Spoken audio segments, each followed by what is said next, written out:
السلام عليكم.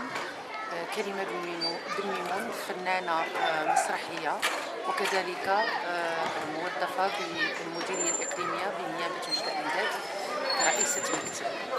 بالنسبة لهذه التظاهرة أو هذا المهرجان، فهو يعني يسير في التوجه الوزاري الذي من شأنه تشجيع المسرح في المؤسسات الاجتماعية أو التعليمية عفوا.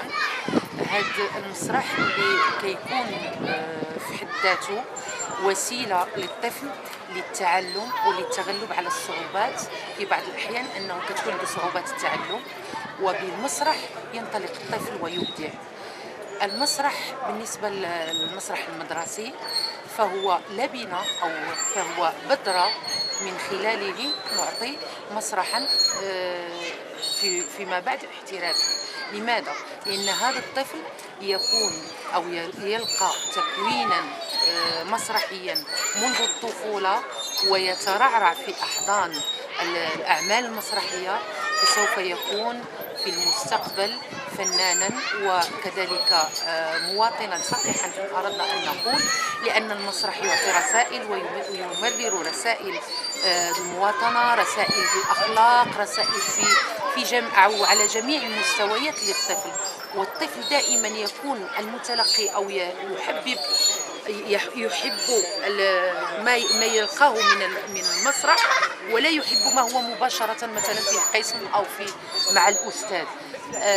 نعطيه نصيحة أو نعطيه درسا بطريقة مسرحية يستوعبه أكثر، وهذا بالتجربة.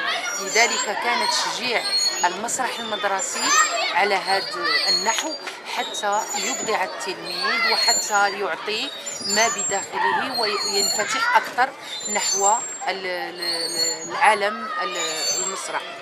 بالنسبة لجمعية تنمية التعاون بفرع قرسيف، يعني مشكورة على هذا المجهود. لماذا؟ لأنها أخذت على عاتقها أنها تخلق مهرجان إقليمي سنوي تعطي فيه الفرصة لجميع المؤسسات أنها تبدع، وهذه السيرورة هي اللي غادي تعطينا إبداعات أحسن، وتكون إبداعات أيضا في المستوى، لأن السيرورة تعلم المنشطين والمنسقين على تفادي الأخطاء التي ارتكبوها فيما قبل، وبذلك نحصل على مسرح إن شاء الله في المستوى، والذي يعني يعطي صورة إيجابية على ذلك الطفل الذي يمارسه في المؤسسات التعليمية. شكرا.